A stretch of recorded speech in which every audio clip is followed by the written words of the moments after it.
Salam kerahiman. Hari ini 20 Juli. Kita akan baca dari diary 1573. Kita mulai ya. 1573 itu adalah doa Suster Faustina, juga bicara tentang kematian. Dalam nama Bapa dan Putra dan Roh Kudus. Amin. Santa Faustina, engkau berkata bahwa misimu tidak akan berakhir karena kematianmu. Dan kami percaya engkau tidak akan melupakan kami. Yesus juga berjanji kepadamu, bagikanlah rahmat-rahmat kepada siapa saja yang engkau kehendaki dan kapan saja engkau mau. Berdasarkan hal tersebut di atas, kami meminta doa syafaatmu Santa Faustina, terutama untuk rahmat yang akan kami butuhkan, yaitu rahmat kesetiaan pada inspirasi Roh Kudus dan menjadi orang yang suci. Tolonglah kami agar percaya pada Yesus seperti yang Engkau lakukan dan memuliakan Tuhan di setiap saat dalam hidup kami. Amin. Dalam nama Bapa dan Putra dan Roh Kudus. Amin. Kita baca sama-sama 1573. Ya Allahku, hari ini aku dicekam oleh rasa rindu yang luar biasa akan Dikau. Oh, tidak ada sesuatu yang lain yang masih ada dalam hatiku. Bumi tidak lagi ada artinya bagiku. Oh Yesus, betapa sedihnya aku merasakan pembuangan ini. Betapa lamanya bagiku. Oh kematian, utusan Allah, kapan engkau akan memaklumkan kepadaku saat yang sudah lama kutunggu? Saat aku akan bersatu dengan Allahku selama-lamanya. 1573. Hari ini aku dicekam oleh rasa rindu yang luar biasa akan Dikau. Ya, jadi sehari lepas sehari rasa rindunya Suster Faustina itu makin meningkat. Dikatakan di situ tidak ada sesuatu yang lain dalam hatiku. Bumi tak ada lagi artinya bagiku. Dia katakan dalam doanya, Yesus, betapa sedihnya aku merasakan pembuangan ini. Betapa lamanya bagiku.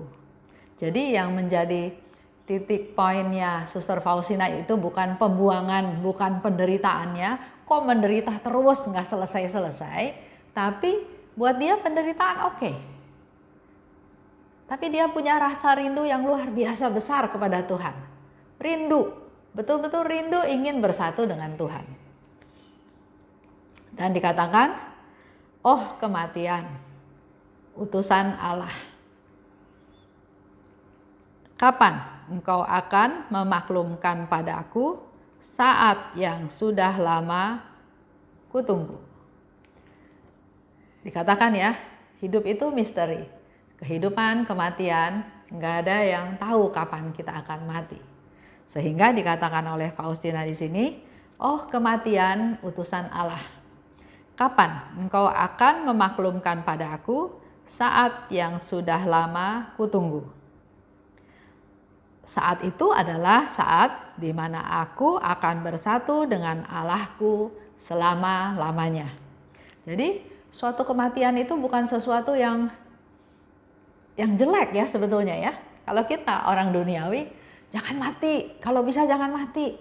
Udah sakit separah apapun, diusahakan dengan obat, dengan operasi, dengan apa aja supaya enggak mati. Betul, itu usaha dari kita semua ya. Tapi yang penting kita tahu adalah kalau saatnya tiba, dan saat itu pasti suatu hari akan tiba, maka fokus kita jangan hanya mempertahankan hidup di dunia.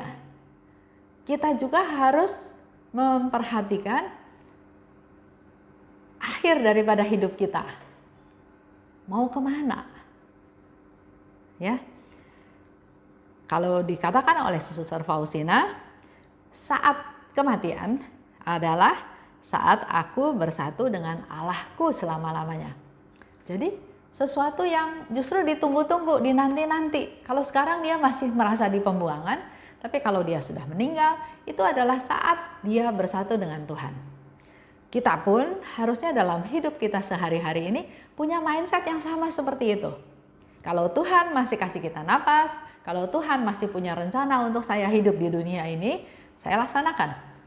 Tapi kalau suatu hari Tuhan bilang pulang, itu bukan sesuatu yang menakutkan, bukan sesuatu yang mau dihindari, tapi itulah sesuatu yang harusnya kita siap untuk menyongsong hari tersebut. Karena hari itulah hari kita ketemu Tuhan. Muka ketemu muka. Nah, yang menjadi hal yang mengkhawatirkan atau menakutkan adalah pertanyaannya satu. Pada waktu Tuhan panggil, kita ini udah siap belum? Kalau belum siap, kita nanti kemana?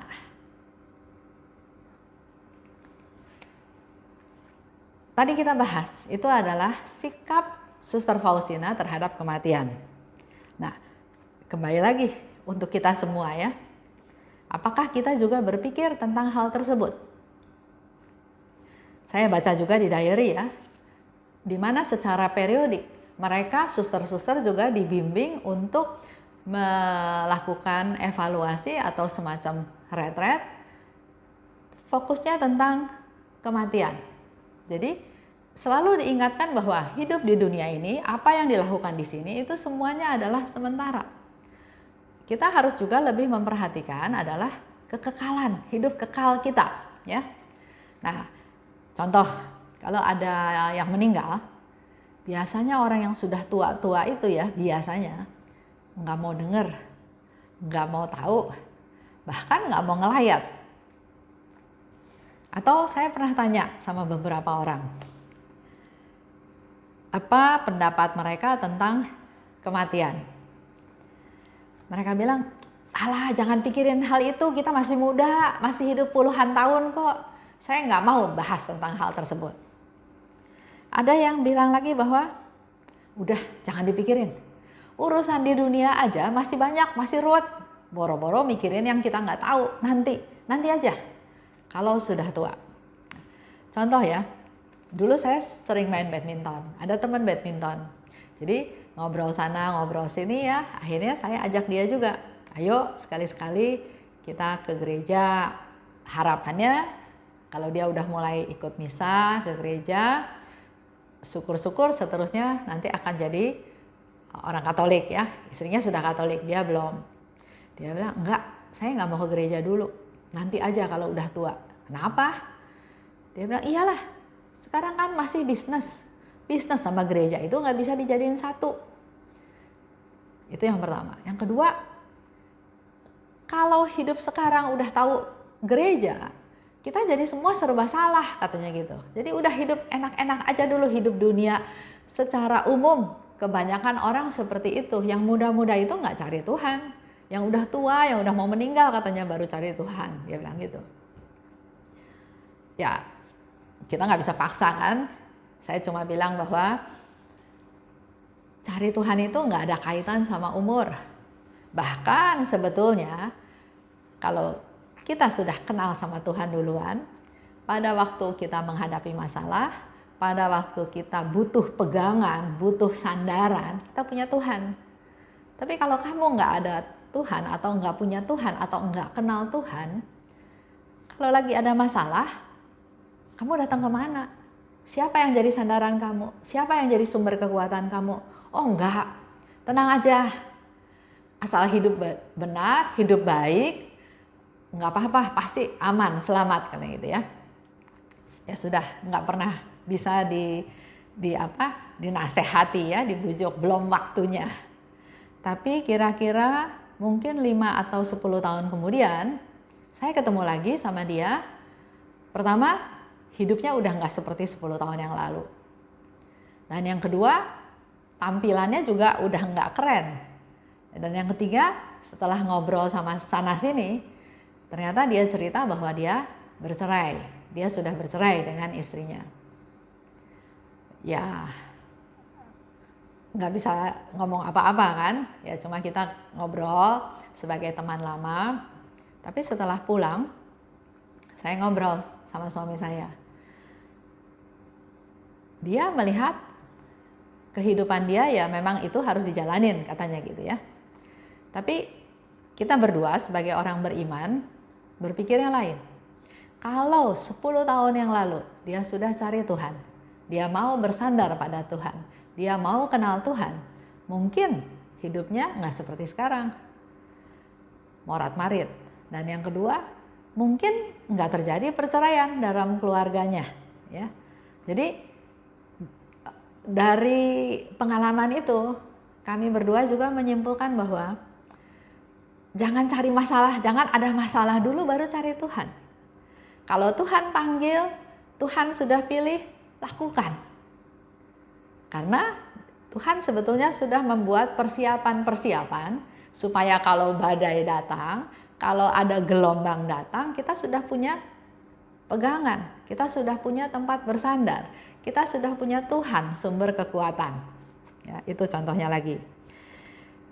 Ada lagi soal kematian, dia bilang saya nggak mau mati. Saya mau usaha sedemikian rupa, pokoknya saya nggak mau mati. Saya mau sehat. Bahkan sama temennya digangguin. Gila lo nggak mau mati. Lo udah umur 100 tahun, udah pikun-pikun, udah nggak kenal kiri kanan, lo juga udah nggak punya temen, karena temen lo udah mati semua katanya gitu ya. Tapi dia bilang enggak, pokoknya saya mau sepanjang mungkin umur saya nggak mau mati. Ada lagi yang kayak gitu ya. Ada lagi yang bilang bahwa waduh, jangan mati sekarang. Saya belum siap. Saya nggak siap. Dan kalau bicara soal siap, nggak ada yang siap sebetulnya. Siapa yang siap? Pernah ada satu ibu bilang, saya udah siap. Saya tanya balik, benar ibu udah siap? Coba dievaluasi lagi. Sekarang dalam keluarga, anak-anak, mantu, cucu butuh ibu nggak? Ya butuh, anaknya masih kecil, jadi kadang-kadang saya temenin mereka karena dua anaknya, anak mantu kerja.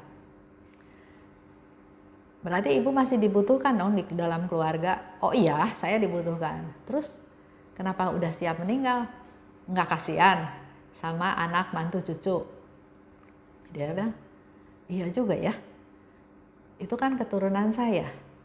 Kalau saya masih punya tenaga, saya masih bisa bantu mereka, harusnya saya bantu mereka ya. Itu salah satu contoh percakapan kecil di mana kadang-kadang dia bilang saya udah siap mati. Dalam tanda kutip ada unsur egois nggak di dalamnya? Karena dia mungkin siap, tapi keluarganya belum tentu siap. Keluarganya masih butuh dia. Jadi sesuatu hal ini kita serahkan saja sama Tuhan. Selama masih dikasih umur, dikasih hidup, dikasih kesehatan, ayo kita isi dengan sebaik-baiknya. Nah, ada lagi contoh. Dia mau sehat kan? Nggak mau mati. Dia mau sehat. Jadi dia makan obat-obatan. Orang bilang ini bagus, dia makan ya. Nah, ada satu cerita, ada satu bos lah ya. Dia selalu makan makanan yang bergizi, yang sehat, vitamin ya, dia makan. Dia rasa badannya fit, dia rasa badannya segar, dia merasanya badannya enak. Tapi pada suatu hari, waktu olahraga, tiba-tiba dia sakit pinggangnya dan dia nggak bisa bergerak. Ternyata badannya dia itu sudah sakit kanker. Tapi karena obat-obatan yang terus tidak dikontrol, membuat seolah-olah dia segar, sehat, tapi sebetulnya dalamnya udah keropos, dalamnya udah rusak. Nah ini Bapak Ibu juga perlu hati-hati ya, udah umur kita harus tahu jenis makanan, pola sehat, makanan sehat, dan juga vitamin-vitamin yang bagus buat badan kita. Bukan seolah-olah penyakitnya ada, tapi ditimpa-timpa terus dengan obat-obat kuat, obat sehat, dia merasa sehat, merasa kuat. Padahal di dalam ini kankernya sudah menggerogoti. Dan udah nggak tahan, sakit, nggak bisa jalan, dan waktu ke dokter juga sudah nggak bisa ditolong. Dokter bilang sudah stadium 3 tinggi ya, udah nggak bisa ditolong. Itu salah satu atau contoh bagaimana kita manusia menghadapi atau persiapan menghadapi kematian. Nah, yang perlu digali lagi lebih dalam adalah pertanyaannya yang tadi kan, apakah sudah siap? Kalau belum siap ya kita harus siap-siap. Salah satu persiapan yang harus kita lakukan adalah pertobatan. Kita perlu masuk terus ke dalam pertobatan. Karena bertobat itu adalah mengubah hati, pikiran, dan seluruh hidup kita menjadi tertuju pada Allah. Jadi kalau kita berdosa, ya Tuhan saya nyesel, saya bikin istri saya marah. Itu bukan pertobatan, itu baru nyesel. Ya, bertobat adalah mengubah hati, pikiran, dan seluruh hidup kita tertuju pada Allah. Allah kan nggak suka kita nyakitin orang. Jadi perubahan itu harus kita lakukan. Hidup kita harus berubah menjadi manusia yang baru. Mengubah hidup kita itu adalah pertobatan. Mengubah hidup kita sedemikian rupa sehingga kita selalu berada dekat Allah. Kalau mau hidup kita benar, hidup kita aman, ya kita nempellah sama Tuhan. Kita jadi rantingnya, Yesus jadi pokok anggurnya, kita harus nempel dengan Tuhan. Bukan kalau lagi susah, lagi masalah baru cari Tuhan. Dan dikatakan juga, kita sering dengar ya dalam firman Tuhan, satu orang bertobat, seisi surga bersukacita. Saya dengar satu istilah, ada seseorang yang ngomong gini, satu orang bertobat, atau kalau kamu bertobat, kamu itu menjadi manusia yang berharga. Pernah dengar gak? Dan menurut saya betul loh. Tuhan Yesus datang ke dunia untuk pertobatan orang-orang berdosa. Satu orang bertobat, seisi surga bersukacita. Dan kalau saya bertobat, saya berdosa, kemudian saya bertobat, dikatakan oleh ibu itu bahwa kamu itu menjadi orang yang berharga. Kalau orang berdosa itu orang yang gak ada harganya. Berdosa, masuk dalam dosa.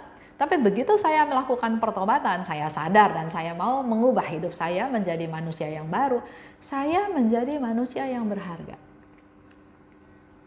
Oleh sebab itu, mari Bapak Ibu kita hargai orang-orang yang bertobat. Bukan malah ditunjuk-tunjuk. Kamu sih salah, kamu sih berdosa, kamu sih bikin rusak rumah tangga, kamu sih bukan. Kalau ada orang bertobat, kita jangan salahin dia, tapi kita angkat dia sebagai orang yang berharga.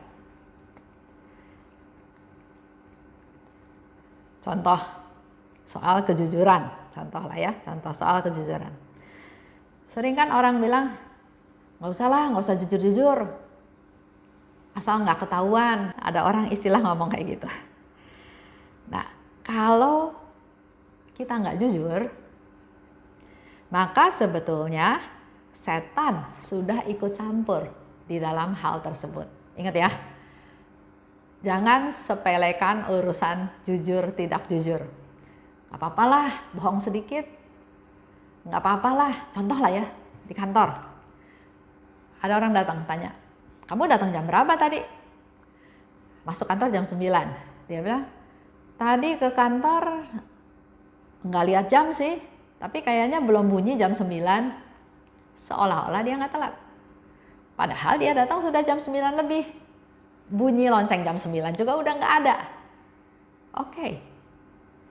Kemudian kartu absen dilihat. Loh, kamu bilang masuk sebelum jam 9, kok absensinya lebih dari jam 9? Oh, tadi saya lupa ceklok. Jadi saya cekloknya setelah jam 9. Mulai ya, ada 2 bohong.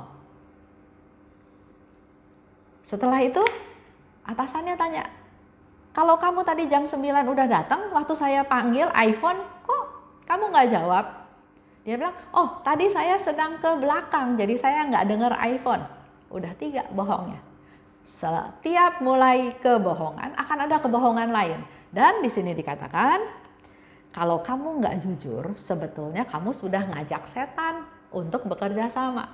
Untuk nggak ketahuan kan? kebohongan kita. Orang yang berbohong adalah orang yang mengundang setan. Jadi ini pilihan ya, pilihan Bapak Ibu mau jujur atau mau tidak jujur. Karena kebohongan akan lebih banyak mengundang kepalsuan dalam rupa penyamaran. Kalau tidak jujur, maka mereka akan dengan sendirinya terperangkap dalam setan. Ya, kita evaluasi sendiri ya tentang kejujuran. Oleh sebab itu, saya mau ajak Bapak Ibu semua, ya daripada kita melakukan hal-hal yang gak berkenan pada Tuhan, walaupun cuma salah sedikit, lebih baik kita, ayo banyak berdoa. Dengan banyak berdoa, banyak berdialog sama Tuhan, maka relasi kita sama Tuhan dari tadinya gak kenal jadi kenal. Dari tadinya kenal jadi teman. Dari tadinya teman karena sering terus berkomunikasi menjadi sahabat. Kita menjadi sahabatnya Tuhan Yesus. Untuk jadi sahabatnya, maka yang harus kita lakukan adalah sediakan waktu untuk Yesus sahabat kita ngobrol sama kita. Kedua, kita perlu ada juga proses mendengarkan. Kalau dialog kan ada yang ngomong, ada yang dengerin, ada yang ngomong.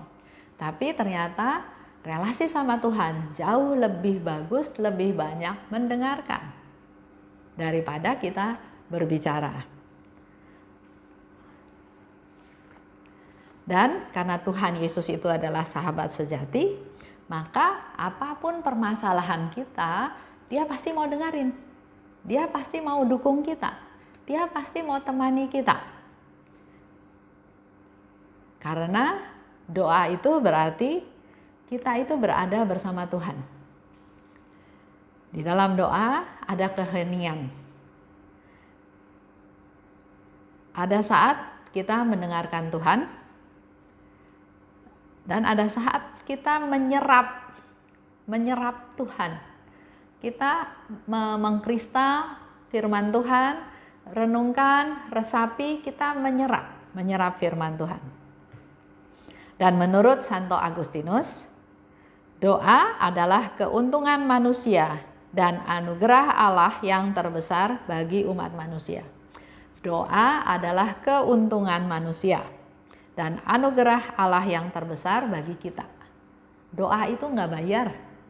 Doa itu bisa kita lakukan di mana aja. Ya, doa adalah keuntungan manusia. Perbanyak waktu bersama Tuhan. Dengan kita punya waktu banyak dengan Tuhan, kita bisa memuji Dia. Kita bisa berterima kasih. Bukan kita bilang, oh sudah seharusnya. Enggak. Mari kita semakin rajin memuji Tuhan. Mari kita semakin juga sering berterima kasih pada Tuhan. Karena, ini perbandingannya ya. Setan itu menjanjikan kekuasaan. Seperti Yesus ya, dibawa ke atas hubungan tinggi, dia bilang itu semua saya kasih ke kamu. Kalau kamu berani terjun. Kalau kamu terjun, pasti ada malaikat yang tolongin kamu. Setan juga menjanjikan pengaruh. Kamu bisa punya pengaruh besar. Setan juga menjanjikan keberhasilan. Kamu berhasil jadi orang sukses, jadi orang berkuasa, jadi orang terkenal. Sedangkan Allah, yang dijanjikan oleh Allah adalah damai, sejahtera, kepenuhan. Nah, kita tinggal pilih. Mau kejar janjinya siapa? Janjinya kalau kita ngejarnya ke kekuasaan, kita sudah masuk ke dalam jeratnya si setan. Karena kalau kita larinya ke arah sana, pasti kita akan mulai senggol kiri kanan. Kita akan coba jatuhkan orang lain supaya saya yang paling berkuasa. Padahal kalau ajaran Tuhan adalah Dia memberikan damai. Kita sesama berdamai, sejahtera, ya. Mari kita evaluasi hidup doa kita, karena 1573 itu berkaitan dengan doanya Suster Faustina. Fokusnya, titiknya dengan kematian, di mana kita semua juga suatu hari akan sampai ke titik itu. Maka sebelum sampai ke titik itu, saya mau ajak Bapak Ibu untuk mengevaluasi kehidupan doa kita masing-masing. Baik, kita tutup ya dengan doa penutup. Dalam nama Bapa dan Putra dan Roh Kudus, amin. Allah Bapa yang Maha Baik, terima kasih atas pencerahan pada hari ini, di mana kembali Engkau ingatkan kami bahwa suatu hari nanti kami juga akan kembali ke rumah-Mu. Persenjatai kami Tuhan, mampukan kami untuk memakai hari lepas hari yang Engkau berikan kepada kami untuk sesuatu yang berkenan kepadamu. Terutama tingkatkanlah rasa rindu kami, keinginan kami untuk terus berdialog dengan-Mu, berdoa, mendengarkan firman-Mu, memperoleh kekuatan daripada-Mu, dan menjalin relasi dengan-Mu Tuhan, yang semakin hari semakin dekat, semakin terbuka, semakin intim, semakin personal. Terima kasih Tuhan. Mampukan kami untuk menumbuhkan mengevaluasi taraf doa kami masing-masing, nilai doa kami masing-masing, bukan hanya fokus untuk kepentingan sendiri, tapi mampukan kami juga bisa berdoa untuk kepentingan orang lain. Pakai kami Tuhan untuk menjadi alat-Mu, berdoa untuk mereka-mereka yang membutuhkan. Sehingga suatu hari nanti kalau kami pulang, kami boleh pulang ke rumah-Mu dan boleh menikmati hidup bersama-Mu selama-lamanya. Amin. Dalam nama Bapa dan Putra dan Roh Kudus, amin. Salam kerahiman.